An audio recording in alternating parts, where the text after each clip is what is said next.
양들보다 앞장서서 가면서 양들을 인도한다라고 말을 하고 있습니다.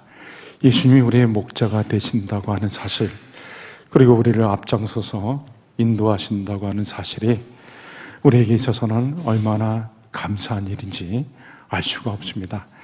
여러분, 우리는 이 땅에 살아가는 동안 참으로 어디로 가야 할지를 모릅니다. 광야 같은 세상, 어떤 길이 올바른 길인지 우리가 잘 알지를 못하는 것이죠. 제가 교회 부목사로 있을 때 양주에 있는 곳에 성도가 멀리 사셔가지고 그곳에 신방을 간 적이 있었습니다. 봉고차를 타고 신방대원들이 뒤에 타고 옆에는 신방 여전도사님이 타고 있었습니다.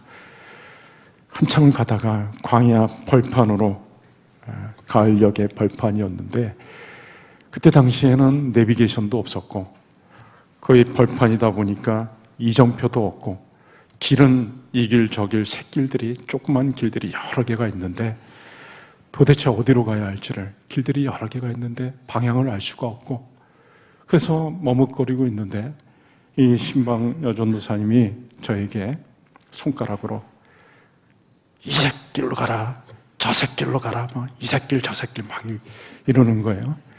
근데 가만히 들어보니까 꼭 욕을 하는 것 같기도 하고, 이 새길로 가라, 저 새길로 가라고 막 하는데 방향을 도저히 알 수가 없었습니다. 야, 우리가 사는 세상이 참 가야 할 바를 우리가 잘 알지 못하기 때문에 우리는 우리 인생 두 번 사는 사람이 없습니다. 다 한 번이자 처음 가는 길을 가고 있는 것이죠. 70대인 분들은 80대의 길을 간 적이 없습니다. 처음 가는 것이고, 80대 분들은 90대를 경험해 본 적이 없기 때문에 다 처음 가는 길인 것입니다. 우리가 어디로 가야 할지를 알지 못하는 것이죠. 그리고 우리는 또 내일도 알지 못합니다. 동안교회 원로 목사님이셨던 김동호 목사님이 동안교회 담임 목사님으로 계실 때 이분이 매일 한강 남쪽에서 성수대교를 건너가지고 교회로 출근을 하고는 했었습니다. 여러분 잘 아시죠? 1994년, 지금부터 30년 전 정확하게, 거의 날짜도 일치합니다. 10월 21일 날 오전 7시 38분에 성수대교 11번, 12번 그 교각사의 상판이 그대로 한강 바닥으로 주저앉는 사고로 인해 가지고 버스 하나, 승합차 한 대, 승용차 4대가 그대로 그냥 한강으로, 바닥으로 떨어지면서 32명이 사망하고 17명이 부상을 당하는 참으로 끔찍한 일이 발생했습니다. 그 이후에 여러 가지로 안타까운 소식들이 전해졌는데요. 그 성수대교를 10초만 빨리 지나갔어도 죽지 않았을 텐데, 또 10초만 늦게 지나갔어도 죽지 않았을 텐데, 그 불과 몇 초 사이에 그런 안타까운 일을 당한 사람들이 많이 있었습니다. 이 김동호 목사님이 자기가 성수대교를 건너고 가서 교회에 출근해가지고 라디오를 듣는데 끔찍한 소식을 듣게 되었습니다. 자기가 방금 건너온 다리에 사고가 생겨가지고 다리가 무너져 내려서 많은 사람들이 죽었다는 것을 알고, 그 시간을, 자기가 건너온 시간과 다리가 무너진 시간을 계산해 보니까 자기가 건너간 시간이 불과 다리 무너지기 5분 전이라는 것을 알게 됐습니다. 그러고 나서 하루 종일 진정이 안 되는 거예요. 야, 내가 5분만 늦게 그 다리를 건넜으면 나도 여기 출근하지 못하고 한강에서 죽었겠구나. 그런 생각이 드니까 불과 5분 사이에 자기가 살았다고 생각하니까 가슴이 막 진정이 안 되는 거예요. 하루 종일 막 가슴이 쿵쾅쿵쾅 뛰더라는 겁니다. 그래서 깨달은 게, 야, 사람은 정말 5분 뒤의 일을 알 수가 없구나. 이 목사님이 교회로 출근할 때마다 연세 드신 어머니한테 항상 인사를 하면서, 어머니 다녀오겠습니다, 그렇게 인사를 했는데 가만히 생각해 보니까 그 인사도 그게 옳은 게 아니구나. 간다고 하지만 다시 온다고 하는 보장은 없는 거구나. 5분 뒤에 일을 할 수가 없으니. 그래서 항상 그다음부터 인사도 바꿔가지고 어머니 가겠습니다. 그리고 무사히 갔다 와서는 어머니 다녀왔습니다 라고 인사를 했다는 겁니다. 우리는 내일을 알지 못하는 연약한 자들입니다. 양들은 시력이 약해가지고 저 앞에 뭐가 있는지를 모릅니다. 갈 바를 알지 못해가지고 방황을 잘합니다. 자기들이 쉴만한 물가, 푸른 초장이 어디에 있는지를 모르기 때문에 계속 방황을 잘하는 것이죠. 그리고 우리들은 누가 어떤 사람인지 잘 알지 못합니다. 우리는 정말 살면서 좋은 사람 만나기를 원합니다. 근데 어떤 사람이 우리한테 도움을 주는 진정한 나의 도움이 되는 사람인지를 알지 못합니다. 얼굴로는 막 환하게 웃고 있는데 그 속에서는 어떤 생각을 가지고 있는지 알 수가 없는 것이죠. 이 사람이 진정으로 나를 해치는 사람인지 나를 도와주려고 하는 사람인지 알지 못합니다. 그런데 우리가 이런 세상을 살아가는 동안 누구를 우리가 따라갈 수가 있겠습니까? 누가 우리의 인도자가 될 수가 있겠습니까? 오직 예수님이 우리의 인도자가 되시기 때문에 우리는 안심하고 예수님을 따라갈 수가 있는 것입니다.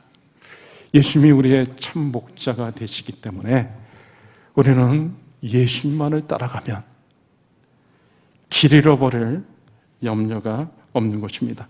찬송가 445장에 태산을 넘어 헝곡에 가도 큰 산을 넘어서 험한 골짜기에 간다 할지라도 2절 가사에 캄캄한 밤에 다닐지라도 주께서 나의 길 되시고 나에게 밝은 빛이 되시니 길 잃어버릴 염려 없네. 예수님이 앞장서서 가시면서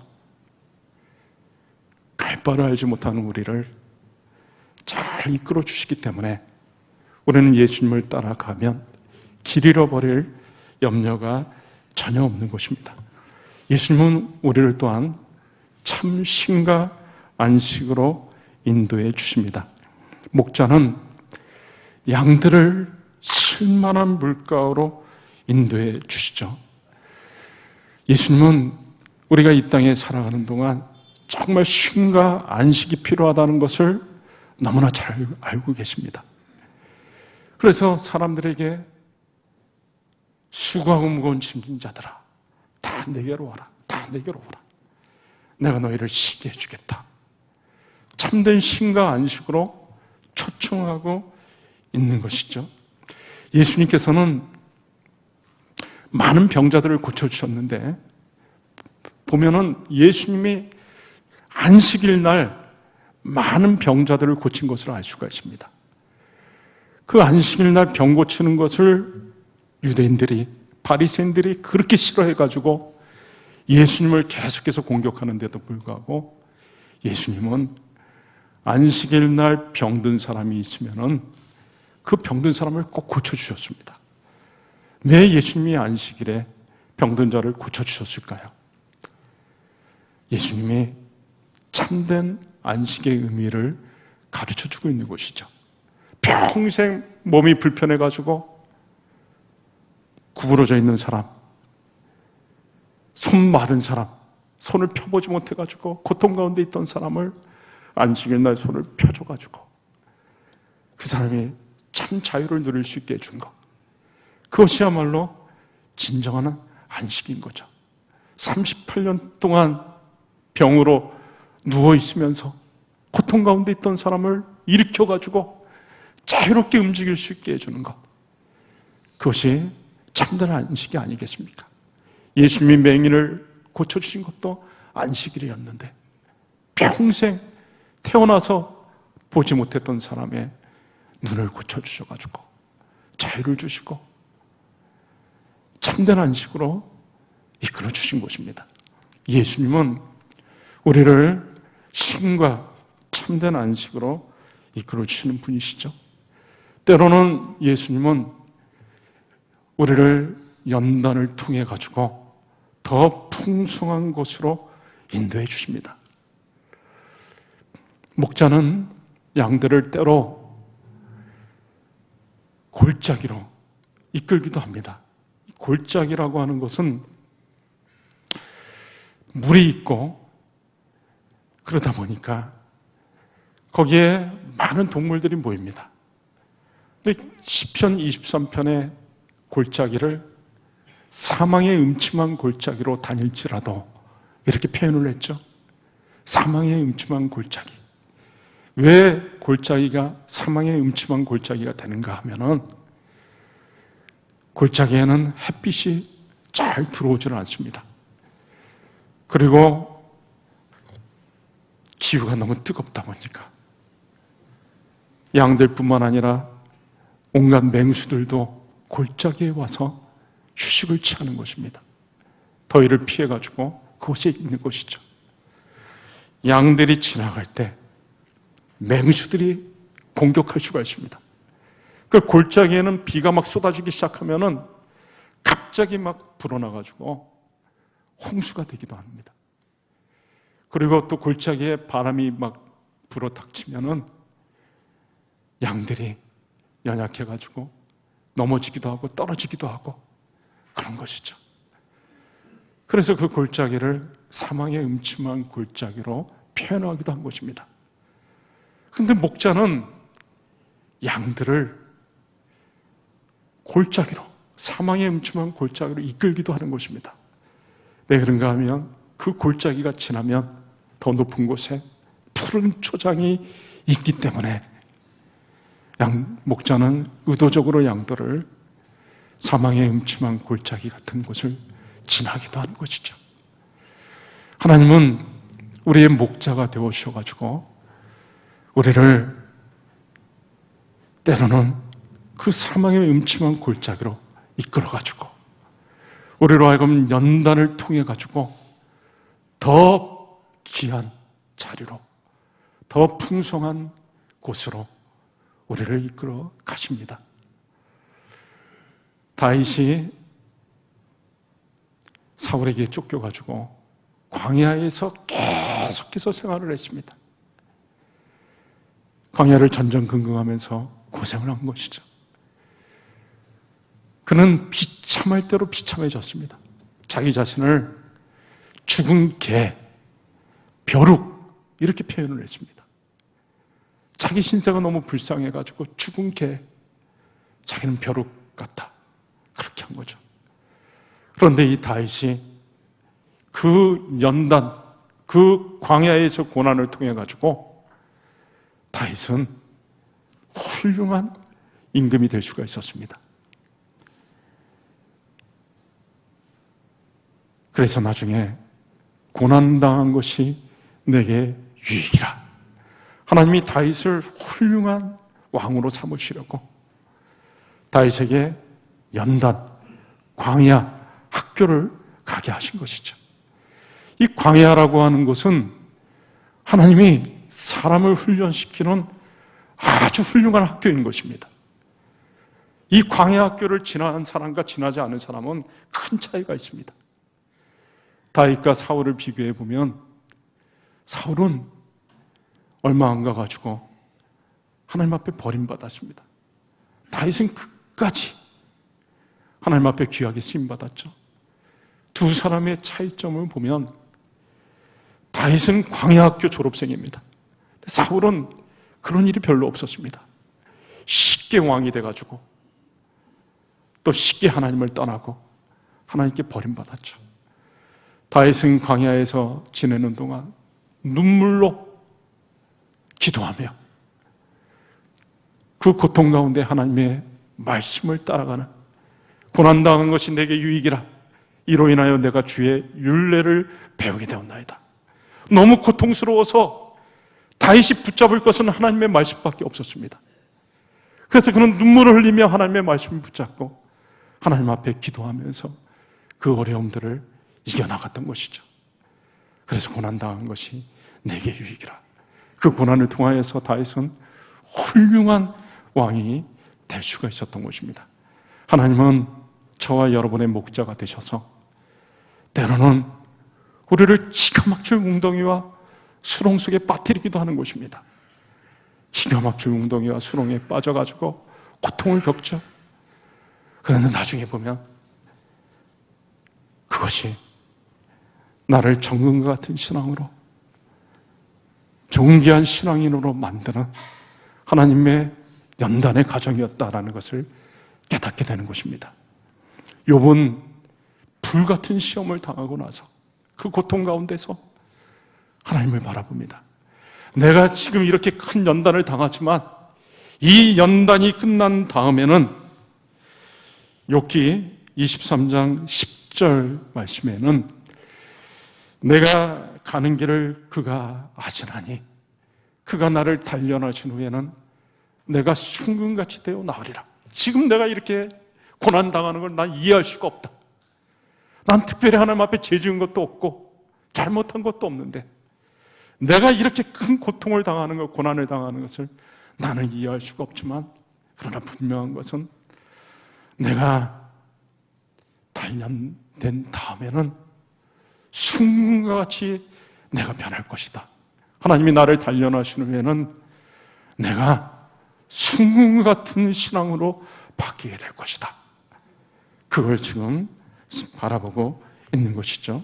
여러분, 예수님은 우리의 목자가 되셔서 자기의 사랑하는 양들을 때로는 사망의 음침한 골짜기 같은 연단을 허락하기도 하시는 것입니다. 그래서 그 연단을 통해서 더 귀한 신앙으로 이끄시는 거죠. 로마서 5장 3절 4절 말씀에도 우리가 환난 중에도 즐거워하나니 이는 환난은 인내를, 인내는 연단을, 연단은 소망을 이루는 줄 알미로다. 환난이 인내, 인내가 연단, 연단으로 인해서 더 큰 소망을 갖게 되는 것이죠. 그리고 예수님은 우리가 이 땅에 살아가는 동안 우리 생애 내내 우리를 인도해 주십니다. 바울은 다메섹 도상에서 처음으로 예수님을 만났습니다. 사울아 사울아 네가 어찌하여 나를 핍박하느냐? 주여 네 시오니까 나는 네가 핍박하는 예수라. 이제부터 너는 나를 위해서, 주의 복음을 위해서 이방인들과 임금들과 유대인들에게 가서 복음을 전해야 된다. 너는 나의 택한 그릇이라. 예수님께서 바울에게 사명을 주시고 바울은 그 사명을 받고 일평생 그 사명을 감당하려고 혼신의 힘을 다했습니다. 때로는 너무 힘들고 지쳐서 피곤하고 몸도 아프고 병들고 포기하려고 했을 때도 있었습니다. 사도행전 18장 9절 10절에 보면은 바울이 고린도에서 너무 힘들어서 이제 그만 포기하고 다른 곳으로 떠나려고 했을 때 주께서 밤에 바울에게 찾아오셔가지고 위로해 주시고 격려해 주셨습니다. 바울아, 두려워하지 말라. 침묵하지 말고 담대히 복음을 전해라. 이성 중에 내 백성이 많다. 그래서 바울이 힘을 내가지고 다시 사명을 감당할 수가 있었던 것이죠. 바울이 모든 사명을 하나님 예수님의 인도 가운데 잘 마치고 나서 마지막에 이런 고백을 합니다. 디모데후서 4장 7절 말씀에는 나는 선한 싸움을 싸우고 달려갈 길을 마치고 믿음을 지켰다. 자기 자신이 선한 싸움 싸우고 달려갈 길 다가고 믿음을 지켰다고 고백한 것은 어떻게 그가 그런 고백을 할 수가 있었겠습니까? 예수님께서 자기에게 사명 주시고 그 사명 감당할 수 있도록 생애 내내 붙잡아 주시고 끝까지 감당할 수 있게 하셨기 때문에 바울은 마지막에 그 같은 아름다운 신앙 고백을 할 수 있었던 것입니다. 예수님은 저와 여러분의 목자가 되시기 때문에 우리가 천국 가는 그날까지 우리를 인도해 주실 것입니다. 내일일은 난 몰라요. 우리 노래 있죠. 하루하루 살아요. 불행이나 요행함도 내 뜻대로 못해요. 험한 이 길 가고 가도 끝은 없고 보내요. 주님 예수 팔 내미사 내 손 잡아 주소서. 내일일은 난 몰라요. 장래일도 몰라요. 천국 가는 그날까지 주여 지켜주옵소서. 천국 가는 그날까지 주여 인도하옵소서. 예수님께서 저와 여러분의 손을 꼭 붙잡고 천국 가는 그날까지, 우리 생에 마치는 그날까지 우리를 인도하여 주실 것입니다. 그래서 우리는 마지막에, 우리 생의 마지막에 우리도 바울 사도와 같은 아름다운 신앙 고백을 할 수 있을 것입니다. 우리 복음성가에 보면 내 인생 여정 끝내어라고 하는 노래가 있습니다. 거기 가사에 내 인생 여정 끝내어 강 건너 언덕 이를 때 하늘문 향해 말하리 예수 인도하셨네. 매일 발걸음마다 예수 인도하시네. 나의 무거운 죄짐을 모두 벗고 하는 말 예수 인도하셨네. 이 가시밭 인생길을 나 허덕이며 갈 때 시온과 환난 많으나 예수 인도하시네. 매일 발걸음마다 예수 인도하시네. 나의 무거운 죄짐을 모두 벗고 하는 말 예수 인도하셨네. 내 밟은 발걸음마다 주 예수 보살피시사 승리의 개가 부르며 주를 찬송하리라. 매일 발걸음마다 예수 인도하시네. 나의 무거운 죄짐을 모두 벗고 하는 말 예수 인도하셨네. 우리의 마지막에 하나님이 우리를 부르실 때 우리가 마지막에 할 말이 무엇이겠습니까? 내 인생 예수님께서 인도하셔가지고 내가 여기까지 왔습니다. 이런 고백을 우리가 해야 되지 않겠습니까? 여러분, 우리의 목자는 오직 한 분밖에 없습니다. 우리의 목자는 예수 그리스도입니다. 양들에게 있어서 목자는 단 하나밖에 없습니다. 자기 목자는 하나밖에 없어요. 성경에 이 목자와 양의 관계가 많이 나오기 때문에 한 목사님이 내가 이 목자와 양의 관계를 알고 싶었다, 더 잘 알고 싶다 해가지고 이스라엘에 가가지고 직접 목자 체험을 한 적이 있습니다. 6개월 동안 목자들과 어울리면서 목자 경험을 한 목사님이 있습니다. 이 목사님이 목자들을 따라다니면서 양들을 치는 그런 일들을 같이 했는데 하루는 갑자기 날씨가 좋다가 막 천둥이 치고 번개가 치면서 우르르 꽝꽝꽝꽝 하더니 비가 막 쏟아집니다. 그래가지고 목자들과 양들이 다 한 우리 속으로, 공동 우리 속으로, 큰 우리 속으로 들어간 거예요. 비를 피해가지고. 그런데 이 목사님이 조금 있다가 큰일 났다 이거. 이 목자랑 양들이 다 한때 섞여 버렸으니까 이거 큰일 났다 이거. 자기 양들을 어떻게 찾아가나 걱정을 한 겁니다. 그런데 얼마 있다가 비가 멈추고 해가 나고 날씨가 좋아졌습니다. 근데 이 목사님이 생각했던 게 아무 걱정거리가 안 되는 거였어요. 목자 하나가 딱 일어나더니 휘바람 불면서 룰랄라면서 노래를 부르면서 나가니까 이 목자의 양들이 다 따라 나오는 거예요. 그리고 그 다음에 목자가 또 나와가지고 노래 부르면서 양들 이름 부르면서 또 나가니까 그 목자 양들이 또 그 목자를 따라서 다 나오는, 하나도 빠지지 않고 다 나오는 겁니다. 목자가 차례로 나가면서 양들이 저절로 다 분류가 되는 거예요. 하나도 섞이지 않고. 양들에게 있어서, 양에게 있어서 목자는 단 하나밖에 없습니다. 자기 목자 음성만 합니다, 양은. 그리고 자기 목자만 따라갑니다. 자기 목자의 음성을 듣지 않고 다른 자의 음성을 듣고 따라가면 그 양은 죽습니다. 오늘 말씀 본문에 절도요 강도가 나오잖아요. 여러분, 우리가 이 세상에 살아가는 동안 우리의 목자는 오직 예수님 한 분밖에 없습니다. 우리가 다른 자를 쫓아가면 우리는 죽습니다. 이 오직 예수님만이 저와 여러분을 잘 아시고 우리의 이름을 부르시고 우리를 이끌어 가시기 때문에 우리의 목자는 오직 예수님 한 분밖에 없는 것이죠.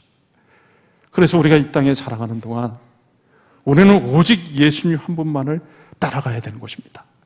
자꾸 세상의 다른 소리에 귀를 기울여서는 안 되고 세상의 다른 것에 기웃거려서도 안 되는 것입니다.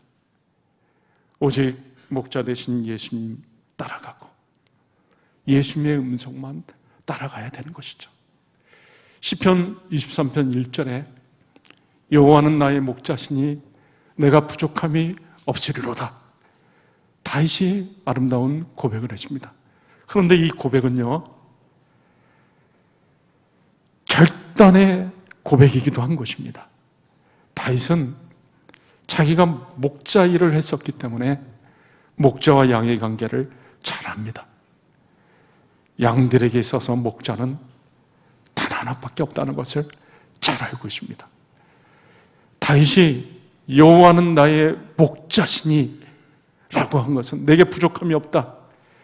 그것도 내게 부족함이 없는 것도 맞지만 여호와는 나의 목자시니라고 하는 말 속에는 오직 하나님 한 분만이 나의 목자시다. 나는 오직 하나님 한 분만을 의지하고 따라가겠다라고 하는 결단, 그 결단의 고백인 것입니다. 이제 말씀을 맺습니다. 여러분, 우리가 이 광야 같은 세상을 살아가는 동안 우리가 누구를 따라갈 수가 있겠습니까? 어디로 가야 할 바를 알지 못하고 내일도 알지 못하고 어떤 사람이 좋은 사람인지 알지도 못하는 이 험악한 세상에 우리가 누구를 따라갈 수가 있겠습니까?